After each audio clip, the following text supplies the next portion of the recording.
Yeah, so my role in the operation was of a gang member, and what I was instructed to do was to contact and bump Donna Adelson. What does bump mean? A bump is a law enforcement operation during which an undercover agent or an undercover police officer would conduct a face-to-face meeting or encounter with a subject or a person of interest in an investigation. And what we look for, the results we look to get would be one or a combination of either I would try to extract, or the undercover would try to extract information, or they would try to pass on information, or possibly set up a future meeting with the individual, or tickle a wire or a telephonic intercept, or tickle a wire. In this case, was it an attempt to tickle a wire? Yes, it was. Okay, so we had a wiretap going at the time that you did the bump. Yes. Okay. And what does tickle the wire mean? Well, when you tickle the wires, when you're doing a Title III, or what we call a Title III, a phone intercept, and there's not much activity going on that phone intercept, what you want to do is approach somebody and see if they will start talking about whatever the investigation is looking into. All right, so you were asked to approach Donna Adelson. Is that what you did? That is correct. Where did that happen? I believe that happened in South Miami, somewhere near her residence. Okay. And did you just walk up to her on the street, sidewalk? I did. Okay. And what did you do? Well, I was instructed to walk up to her and engage her in small discussion as to why I was meeting with her, and then eventually handing her a flyer. Okay. Is that what you did? Yes. All right. And let me show you the flyer. I've marked as State's Exhibit 83.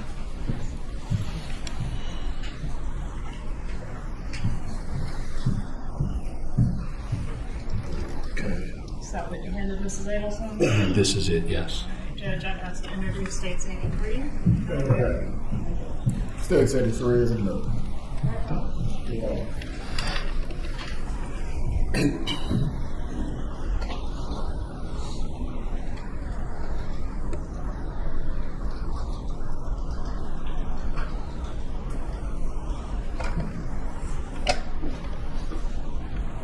Okay, so it's a standard interrupt file on sheet of paper. Right? Regular piece of paper. Yes. Okay. With a printout of an article relating to the murder of Dan Markel. Is that right? That is correct. And at this time, it's been a couple of years since the murder of Dan. Yes.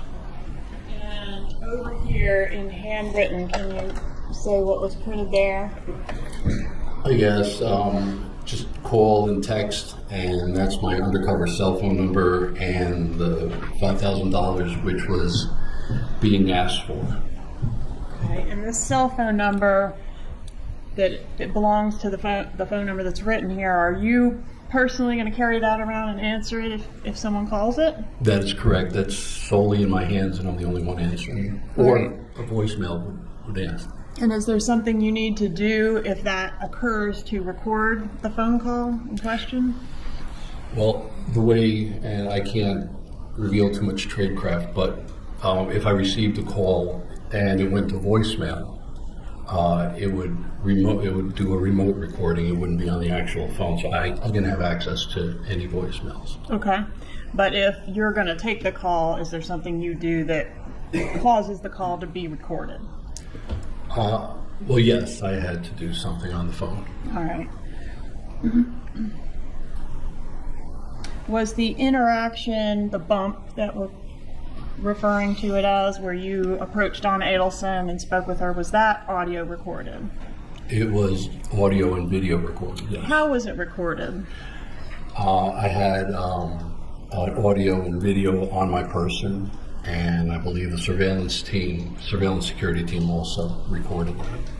So you've got one angle that's what you're wearing and another angle from across the street. That is correct. Have you had an opportunity to review State Exhibit 112, a thumb drive obtaining those two recordings? Yes, I have. And are those photographic recordings, both of what you were wearing as well as the one taken from the prosecutor? Yes, they are. Moving evidence states 112, Your Honor. And got it. States 112 is admitted. I'm showing you state 117. Are those your initials on 117? Yes, they are. Okay. Were there phone calls that were made from or to the phone number on the phone flyer in connection with this investigation? Yes. Are those phone calls contained on State's Exhibit 117? Yes, they are. Moving evidence states 117. And got it. States 117 is admitted. And states 117, those are all the phone calls associated with this number on the sheet here. We've got one from you to the Adelson Institute Family Business. Recall that? Yes, I do. Okay. And then one from Charlie Adelson to this phone number, is that right? Yes. And one from Donna Adelson to this phone number, correct? Yes, correct. And those are all the phone calls. Nobody else called the number during the course of this operation that was answered. That was answered. Okay, Correct. there were a couple missed calls, right? Yes, that's correct. Okay. No further questions, Your Honor. Cross-examination.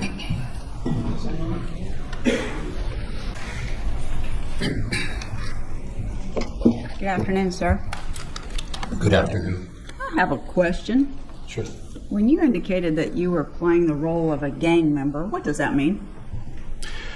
Well, a gang member is anybody that's involved in any type of organization or regarding criminal activity, involved in criminal activity. Well, I know what a gang member is. I'm asking what were you going to do? What were you trying to portray yourself as? How was your demeanor? How were you going to act as a gang member? You mean during the bump? Yes, sir. I was actually very friendly. For the bump that was on the street? Yes. Okay. Mrs. Adelson told you that you scared her, didn't she? I think she was startled. I mean, I'm not good looking, so maybe that scared her. Were you dressed up all pretty like you are today? No, ma'am. How were you dressed? Just jeans and t-shirt and open, I believe, like a bluish button-down open. Okay. When you say you were friendly to her, was that what you said? You were friendly to her? I was told to be very polite to her. And were you? I was. Did you invite her out to lunch? No, not exactly. Okay. The area that you met her at, how was that selected? That I don't have the specifics. Special Agent Pat Sanford would be better to answer that. Were you aware when you went out there that where you would run into her at that specific time of day? I mean, you just didn't stand there all day waiting for her, right? I did not. Okay. You knew a specific time in general that you thought you would see her there, correct? The investigative team, I'm sure, did their homework and they knew. So, Okay. Are you aware that that's the route that she took from where she was living down the block to pick up her grandchildren from school? I was made aware of that, yes. Thank you. Now, in the bump, with the flyer that you handed to Miss Adelson, you had some information on there, $5,000. And when you spoke to her, what did you say to her? Well, when I engaged her, to the best of my recollection, you know, I said to her that we know that their problem up north had been taken care of, and that Katie and Tuto are being taken care of, and my brother Tato has not been taken care of. He and his family have not been taken care of, and they should take care of him and his family, something to that effect, him and his family, like they are taking care of Katie and Tuto. And who's Tuto? Tuto, from what I understand, was Sigfredo Garcia. And who was Tato? Tato was Luis Rivera. You have a really interesting accent. Yeah, that's because I'm fluent in Spanish. Yes. Okay. Are you of Spanish descent, or you just have learned that? I am. You are? Okay. Thank you. You do it very well. Thank you. So you tell her that you know that her family is taking care of Tuto and Katie, but not your brother Tato. Correct. And Tato is Luis Rivera, Correct. and he was incarcerated at that time. Correct. And you told her that in the Broward County Jail, the two of you have been together, right? I don't believe on the bump I said that. Okay. And you tell her that you need $5,000 to take care of Tato, correct? Correct. Okay. And she told you she didn't know what you were talking about. Well, during the bump, I didn't mention the 5,000 or anything. I didn't mention the money during the bump. The piece of paper said 5,000. Well, the paper did, but verbally I didn't say it to her. You said they needed to take care of Tato, Yes, but I didn't say the dollar amount. but you handed her a piece of paper and it did. had it on there, correct? Sure. Okay.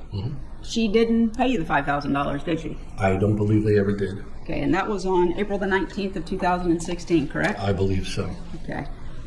So that's the 19th. As of the 23rd, you still had not heard from Mrs. Adelson, and so you sent her a letter, did you not? That letter I did not physically do. That was the investigative team that wrote and sent that letter. Were you aware of it? At the time I wasn't. Did you become aware of it? Later on, yes. Okay. And the gist of it was nobody had heard back from her, correct? I don't remember reading that letter. So, but you're aware the letter was sent, right? Later on, yes. Okay. And then move forward all the way up to April the 28th of 2016. Ms. Adelson has not called you back, correct? I don't remember the dates that, accurately. I don't remember. Okay. Well, there's a phone call that's been introduced into evidence. So. Well, yeah, but you're asking me before that. I guess on the 28th I received a call. Well, on the 28th, you actually called the Adelson Institute. Yes, didn't I you? did call. Okay. Yes. So you were the first call then. You Yes, called the Adelson Institute. Correct. And correct. you were trying to reach Donna Adelson. That is correct. But she was not there. Correct. So you left a message saying, you're Sammy, and you haven't heard back from her, and let her know I called. That is correct. Okay. But she doesn't call you back right then, does she? No, she did not. And she didn't pay you the $5,000 you were looking for, correct? Did not. Okay. And so call the Adel Institute and get no response. So then May the 4th of 2016, you sent a text to Donna Adelson at 2:09 in the morning, correct? That is correct. And on that text, you said, still have not heard from Donna. Wait a minute. No, I'm sorry. So you don't take me serious. You think I'm playing. You have some puta? I think Puto. Puta, call me to see if I'm for real. If you think what KD baby daddy did for you can't come back, you're, excuse my language, fucking crazy. I want and then it doesn't say now, or I'm going after the 100K. Right? That's what I was told to write, yes. Wasn't very polite there, was it? Well, that's usually how somebody that's blackmailing somebody or extorting somebody in the criminal world would probably talk to somebody, yes. Sure, it's more aggressive, right? Absolutely. Because you want her to incriminate herself by talking to you, pay the $5,000. You're looking for her to talk, right? I'm just looking for her to send the money. But she didn't send the money, did she? She did not. Okay. And then you got a call on, let's see, that was May the 4th. You still don't hear from Donna. But on May the 6th, no. May the 4th, you get a call from Charlie Adelson. That is correct. And you talked to him, I did. right?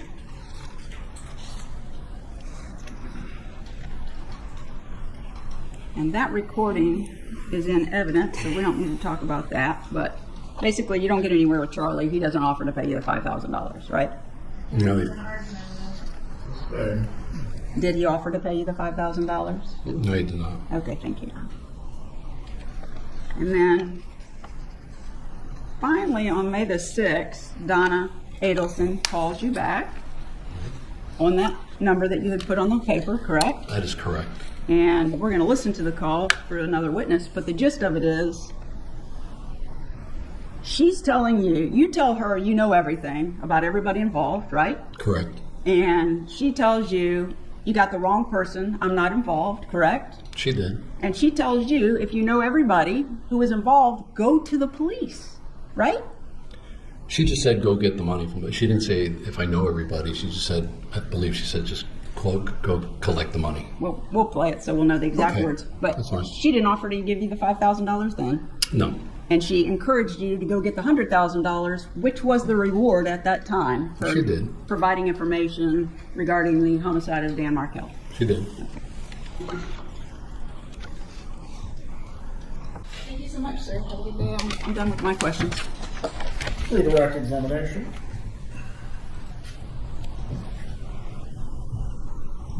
So we're going to watch the video a little later with another witness, but did Donna Adelson have any children with her when you approached her? She did not. Nothing further. You may step down.